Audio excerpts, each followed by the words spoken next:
am I on? One of my favorite things to cook is bolognese. I don't know if any of you have tried it, tried making it before.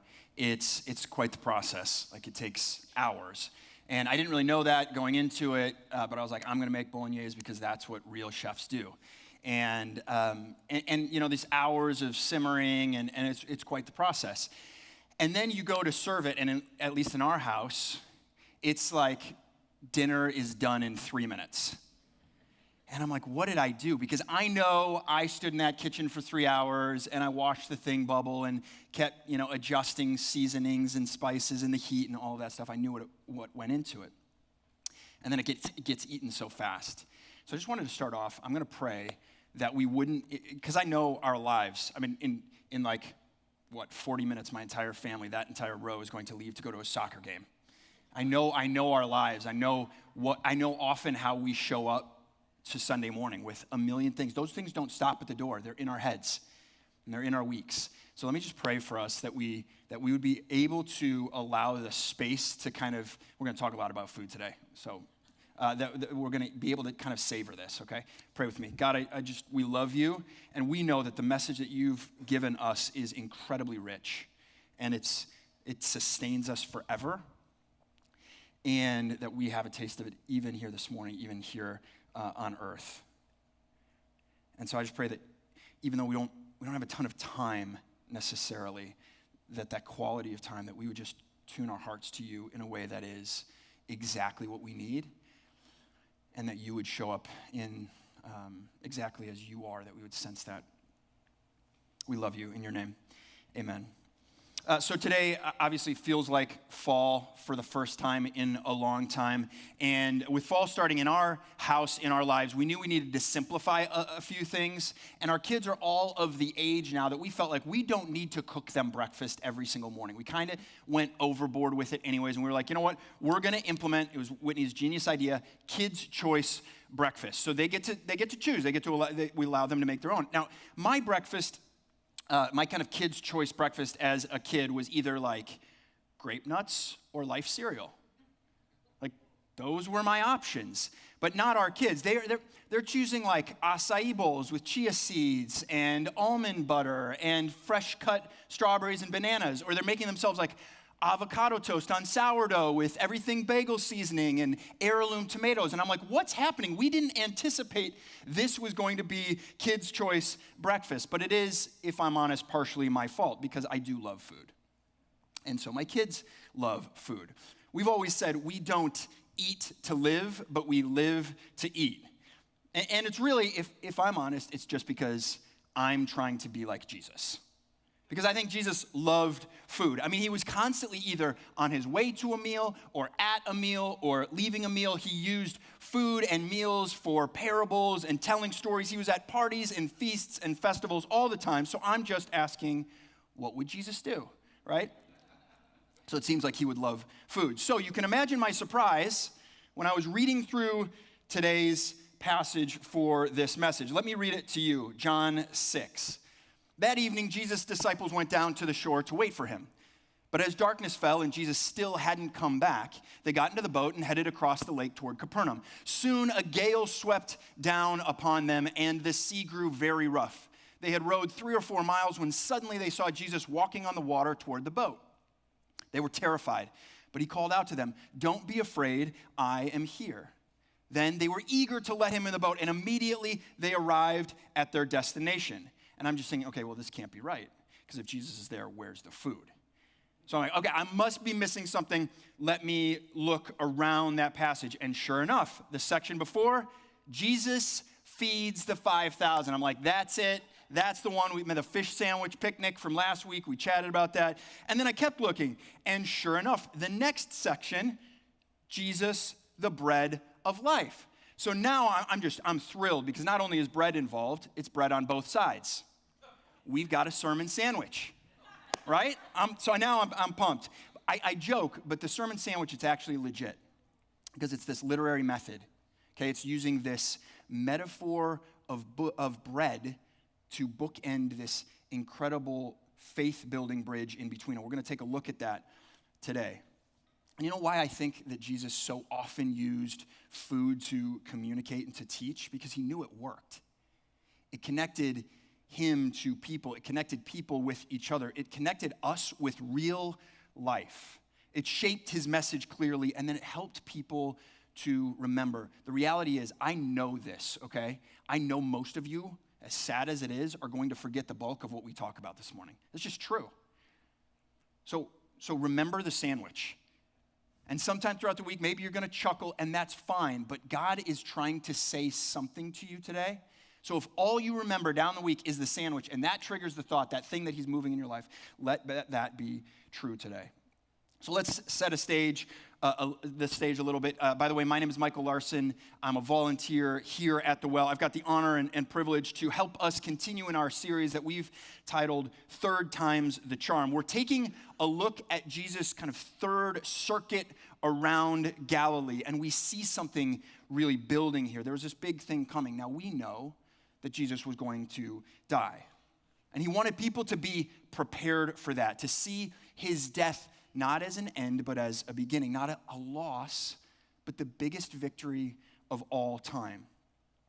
And even though people weren't maybe quite getting that yet, they were sensing something. For our family, a couple of weeks ago, we were in Vernon Hills for a couple of soccer tournaments. It was Labor Day weekend, and this kind of thing, this same kind of idea was happening there. Day one, you go and you're like, whatever, we don't really care. We show up. It is what it is. We know there's going to be a million games, so we're kind of into it. And day two, we're a little bit more into it. We're cheering a little bit more intensely. We're whispering about the ref's bad calls or the annoying parents. And trust me, I'm not the only one. I know you're doing the same thing. And then by day three, like championship games, we are into it. We're screaming, we're yelling, we're the crazy fans. In fact, it got so intense. This is an 8 and 9-year-old girls' soccer game. The opposing coach got kicked out of the game, threw her clipboard in the air, took a bow, and walked off the field. I was like, what is happening? But there was something in the air. There was this electric charge. And the third tour of Jesus around Galilee, something was happening like that times 1,000. There's just a magnetic pull, pulling people towards something. So let's look at last week for a minute. We're going to title this one, Bread for the Stomach, okay? Pastor Jerry preached about this last week. This huge crowd had gathered to listen to Jesus preach. We're talking 15 to 20,000 people. I mean, almost all of Geneva. It's like showing up down at Island Park, right on the shore, listening to him speak. Now, the Jewish people of that day, they would have been waiting for hundreds of years for a king to come and overthrow the Roman government, and usher in this time of Jewish reign and freedom for them. And now Jesus is around, and he seems to fit the bill. They're like, this is our guy. So the crowds are rallying to him. And on this particular day, Jesus is sort of wrapping up his message, and the disciples are like, all right, we got to get these people out of here. It's time for dinner. We don't have food for 20,000. Go on your way. And Jesus is like, where should we buy dinner for everyone? Of course, the disciples think, nowhere. We're not doing this. But we know the rest of the story. A boy comes with his bag lunch, and Jesus instructs the disciples to have the crowds sit down. And then it says this in verse 11, then Jesus took the loaves, gave thanks to God, and distributed them to the people. Afterward, he did the same with the fish. And they all ate as much as they wanted. Now, no wonder Jesus is the hero here, right? It's like DoorDash beachside for 20,000 people. I mean, if we knew somebody was handing out Chick-fil-A down by the river, we would be there, and we would really, really like that person, right? So that's what was happening. That's what the crowds were drawn to. But the bread for the stomach, this was comfortable. It was risk-free. It was immediate, and it caused the crowd to want and to push for more. We see it in verse 14. It says, when the people saw him do this miraculous sign, they exclaimed, surely he is the prophet we have been expecting. When Jesus saw that they were ready to force him to be their king, he slipped away into the hills by himself. So they taste the bread, and the people think, he's the one. But they're missing the point. Jesus was using the miraculous sign as a signpost to God. But they're just looking at what he brought him in that moment, what they got, and with their full bellies and their healed bodies, they miss it. And this is how Jesus responds. This is out of Matthew. Immediately after this, Jesus insisted that his disciples get back into the boat and cross to the other side of the lake while he sent the people home. So this would have been the perfect moment for an up-and-coming king to kind of capitalize, seize the moment on all of the attention. And yet Jesus disrupts everything and literally tells people to leave. He sends them home because he knew there was so much more than just the bread and fish. He knew that miracle was just a glimmer of what was to come. And Jesus wanted more for them. Not just this momentary satisfaction of their appetite. Not just a fleeting kingdom. Not just a little freedom from their earthly Roman rule, but a freedom in their souls. I think we've all probably had a really good meal. Oftentimes mine happen at Brazilian steakhouses where I feel like I eat it and then I'm like, I will literally never be hungry again, right? You go to the salad bar, you make the classic mistake, you eat too much at the salad bar, and then the meat's coming, and you're like, well, this is why I'm here. And then they bring on the cheese rolls, and you eat like a dozen or two of those. And you know what happens the next day? Inevitably, every single time, I get hungry.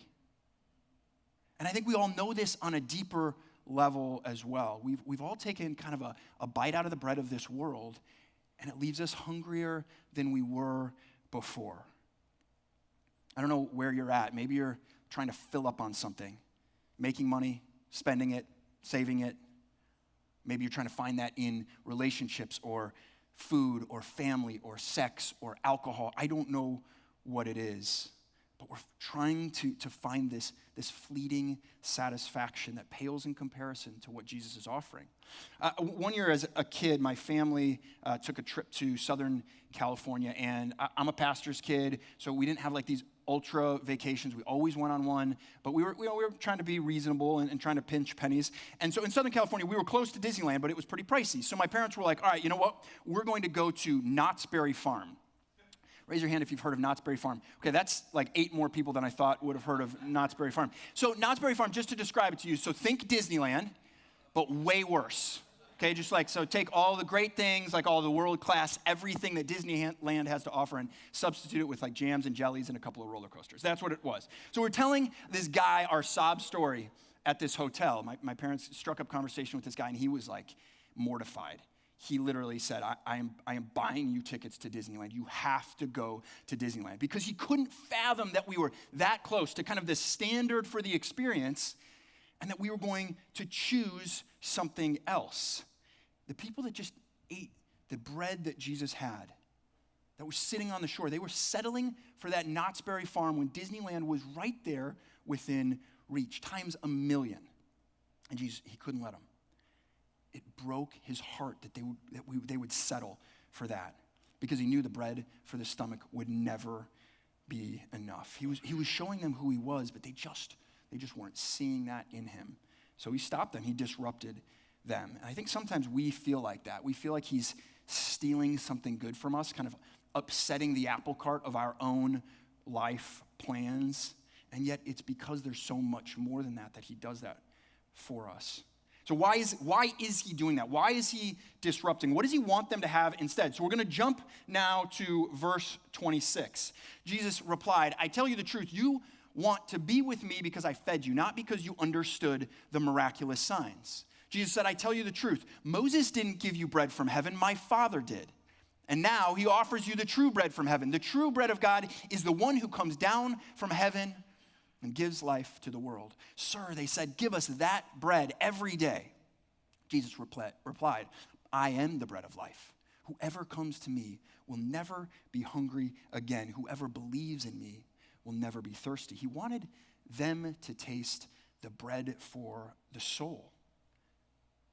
Him, sustenance forever, the bread of life. Now there's some backstory here as well. Hundreds of years earlier, Moses was this Jewish leader who was tasked by God to free the Jewish people from the enslavement by the Egyptians. And after they fled into the wilderness, God fed them every morning in the wilderness with this bread-like stuff called manna. Now, God told Moses, I will rain down bread from heaven for you. And that's what happened. And here Jesus is saying, God is doing that again. You're being freed and being fed. But this time, it's not going to just last the day, but it's going to last forever. And the truth is, we are designed to find complete satisfaction by living a life in Jesus, by finding who we are in him. Anything else, any other attempt, it just leaves us hungry and empty. But what does that actually look like for our everyday lives? And the bread metaphor, it's really powerful here. Because if you think about eating, it's this holistic process. You touch it, you hold it, you smell it, you taste it, you chew it, you swallow it. Your entire body is involved. It's this all-inclusive process. And food, then it gives us life. Jesus is saying he is that bread. He's not this inanimate thing that we just consume. He gives us life, and he himself is that life. He is the living bread. He nourishes us with the power of himself. So we see the crowds where they were, right? They were at the bread. They were consuming the bread for the stomach, and we know where we want to go. This bread for the soul. So how do we get there? How do we move? Welcome to the tough part of the sandwich. After Jesus told his disciples that he was to be their bread of life, they actually said, this is a hard teaching. Now think about it. These guys had heard hundreds of sermons, hundreds of lessons, and they said, this one is tough. Because the journey to living that way is tough. And yet it's everything if we want to live the life that God is calling us to, the life that he has planned for us. Okay, so we're going to rewind again.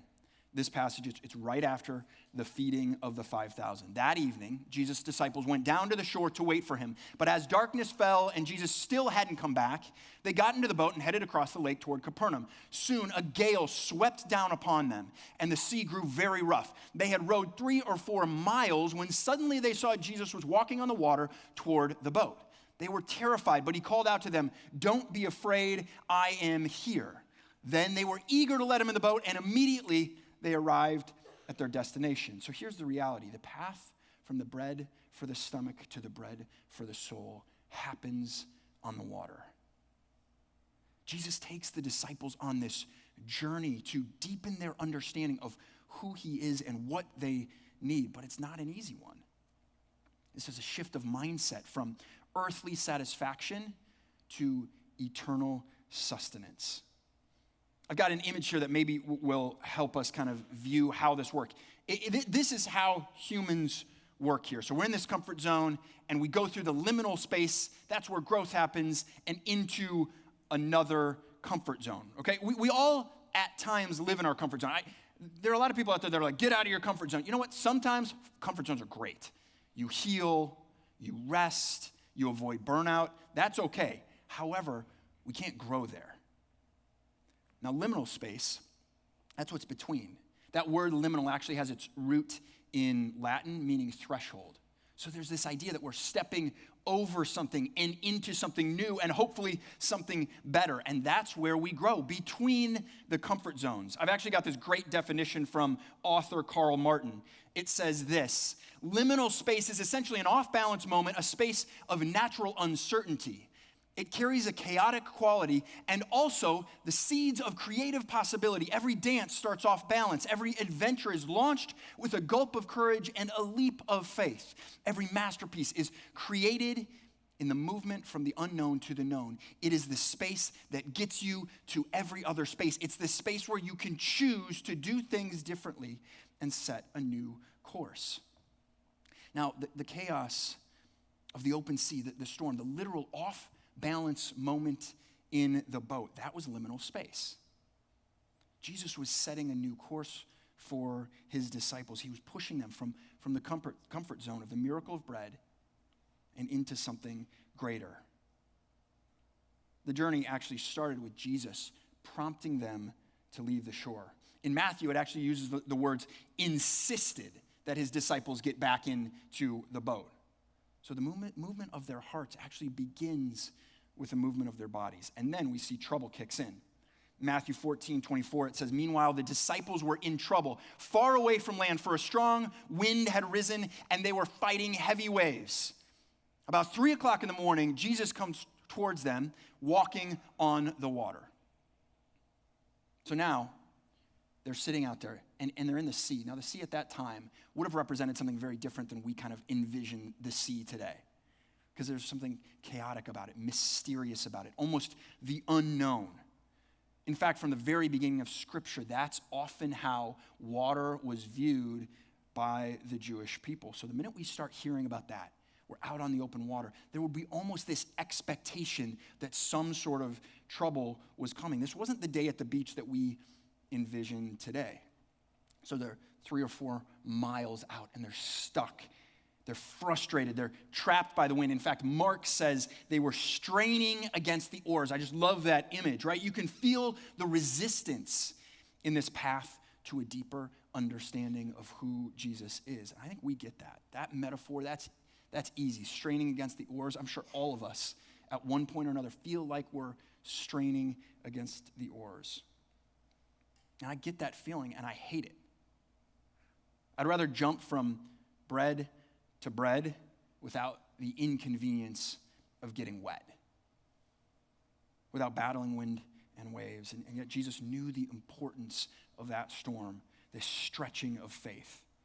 And in that liminal space, they're being offered this chance, this choice to grow. You know, I often ask for peace, but it's actually kind of a twisted prayer, because I'm actually just like, you know what? Take everything that's non-peaceful out. That's actually what I want. I just want the removal of the things that give me anxiety. But this is a shallow peace. And Jesus shows us something deeper. The disciples are discovering that in the chaos, but they're not there yet. And so when he walks up, they freak out because they're not expecting him. And then Jesus enters that mystery of the storm. He comes right there to them. He owns it, walks on the chaos of the sea as though it were the sand on the shoreline. The reality is soon he would die. And for 3 days, everything these disciples believed, they would think that it was gone. Like death and the world had won. And Jesus, through these miracles, one after another, was building a hope in them, building their faith for that moment. He was training them to realize what was going to happen. When he walks out, they respond. So again, it's about 3 o'clock in the morning. Jesus came toward them walking on the water. When the disciples saw him walking on the water, they were terrified. In their fear, they cried out, "It's a ghost." Now, at that time in history, it was thought that the ghosts of people who died at sea would haunt the waters. So they're seeing Jesus, thinking he's a ghost, and thinking there's some really crazy, scary, kind of haunting type stuff going on here. And so they cry out. They're afraid. And in their fear, they'd forgotten what he'd just done back on shore. I think we can relate to that too, right? Something scary comes up, something chaotic in our life, and just like that, we don't remember all of the other amazing things that Jesus has done in our life, and we freak out. And then he calls to them. Says, "Don't be afraid, I am here." Simple, straightforward, it's totally comprehensive. He calmed them before he even came to them. And before he calmed the storm, he calmed their souls. But it wasn't just this encouragement, like, don't be afraid. There was a foundation. It was coupled with the reason why. He says, "I am here." There's something even deeper that we maybe don't quite understand because of our cultural perspective, because the phrase "I am" harkens back again to the Exodus. So Moses was talking with God. God is recruiting Moses in order to free the Jewish people from their enslavement by the Egyptians. And even though God himself is telling Moses what to do, Moses kind of balks. He's like, well, what should I tell the Israelites? Who should I tell is telling me to do this? And God does this almost like mic drop response. "I am who I am." Say that to the people of Israel. "I am has sent me to you." God's essentially saying, I'm undefinable. I can't tell you I'm powerful because I define power. I can't tell you that I control nature because I created nature. I can't describe myself by anything other than myself because that would fall so drastically short. So I must only say I am who I am. And now Jesus uses those words. He links himself to God himself. His identity, it's not what he's going to do for these people. It's who he is. I am. He's saying, I am the Son of God who fed you on land and will save you on the water. I'll give you all that you need. Now, his words, you would think, should have been enough in many ways. Right? He's claimed that he was God, backed it up by a bunch of miracles. Over the last 3 years, they've seen these things. And yet, he knows that these guys often can't see past the end of their nose. Aren't we that way? We can't see through our trouble. And so, Mark says this in verse 51. He climbed into the boat with them. I love this. It's a very, very human thing. It's a very real thing. If you think about it, he just walked on water. He could apparate into the boat, right? He could launch himself. He could double backflip into the boat. But it's sort of like he hunkers over the edge and collapses into the boat. He provides comfort on the heels of correction, reality in addition to epiphany. And then he goes a step further with another miracle. It says immediately, and then the wind died down. Just at that moment. What a beautiful and generous picture of this king. He preaches and feeds. He speaks and heals. He walks on water and calms the chaos. It's both and always. It's about him and about us. And then we see their reaction. It says, then the disciples worshiped him. You really are the Son of God, they exclaimed. This is the moment. This was the shift. The movement through that liminal space that we've already talked about, that growth in their souls, they finally get it. He was God. That's what he wanted them to understand. That's what he wanted them to embrace and see, that he would sustain them, keep them safe, love them, treasure them, remember them, and they got it. After 3 years of Jesus proving his humanity, if you think about that, living with them, walking with them, like dirt between his toes, eating meals, serving them, comforting the dying and the sick, and now he shows them his divine nature, and they get it. In Mark, we see a little bit of an odd explanation on the heels of their reaction. They were completely amazed, for they had not understood about the loaves. Their hearts were hardened. The loaves hadn't really done the trick. That miracle back on shore, it didn't compute. That didn't demonstrate an obvious enough divinity in Jesus that they had this aha moment that they then did on the water. Why? Because of hard hearts. Now, this wasn't kind of a forceful resistance to God. They just couldn't see it yet. They were caught up in their worldview with the box that they had put Jesus in, and they didn't see it even when the signs seemed that obvious. They were amazed, but hard of heart because they hadn't considered, they hadn't reflected on, they hadn't kind of chewed on the miracle of the loaves. And how often, I don't know about you, for sure for me, how often I am that way. We're so caught up in the immediacy of this world. We're satisfied with the bread we're eating, or we're afraid of the storm we're battling. We're frustrated at the lack of progress we're making, or we're scared of that ghost that is approaching. We just don't get it. But don't miss it. Don't miss him. Let's not be so satisfied with the bread of this world that our heads and our bellies and our schedules and our minds are just so full that we can't even consider the bread of life. I recently read this quote. It says, our possibilities nestle in our cravings. What are we hungry for? What do we crave? If only bread, then this world, everything you see, that's the extent of our possibility. If the bread of life, then eternity is the bounds of that possibility. How freeing. That's amazing if we can change our perspective to see that. So let's crave good bread. Because Jesus says, whoever feeds on this bread will live forever. He's the only thing that will sustain us forever. And he's just saying, take me in. Let me be that for you. You're seeking it anyway. All of us are seeking that somewhere, somehow. If we're actually honest with ourselves, we are looking for our needs to be met somewhere. And everywhere else is going to leave us hungry. He's the only place that we can be truly satisfied. Now, sometimes life crashes in, right? It pushes us to kind of get out of our comfort zone. But other times we just don't get there because we're just so busy.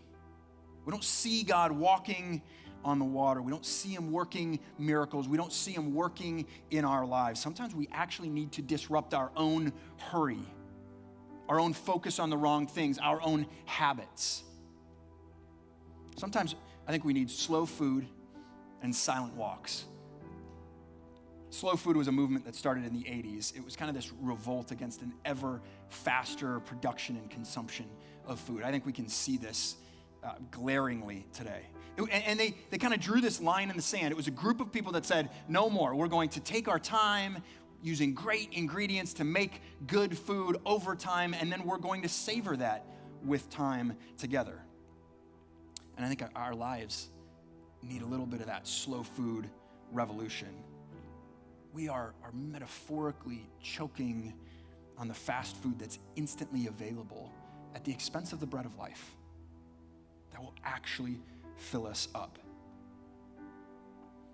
This summer, I felt like I lacked that spiritual hunger. Felt like my life was full, and I kind of got comfortable in that crampedness of life. So I began to walk slowly. Early mornings, I would just go out for a walk. Now, what's strange is around this time, I came across something. I'm not a TikTok guy, but somehow, some way, I stumbled on this TikTok trend called the silent walk. So it's like a big thing. And so let me describe a silent walk to you. What it is you go out and you walk and you are silent. So it was like mind-blowing. I know, the thing that we have literally been doing since the dawn of time is now trending on TikTok. Like, check this out. It's going to be wild. Go for a walk. The reality was that's what I needed. So I got up in the mornings and I just did that. I created space. I made margin in my life, and I began to see things, not only in that walk. There's a park just around the corner that every morning when I walk collects fog. It must just be a kind of a low space in our neighborhood, and it's this beautiful walk through the neighborhood baseball fields, and I had a chance to slow down and notice. But so much more than that, it set me up to notice what God is doing in my day and in my life and in my spirit. The reality is the only way to taste that fully satisfying bread of life is to make room for it. The worship team's going to come in a moment. We'll just have a time to respond. Wherever your heart is right now, maybe it's still like almost, you're like walking in on sea legs. You still feel like you're going a million miles a minute even now.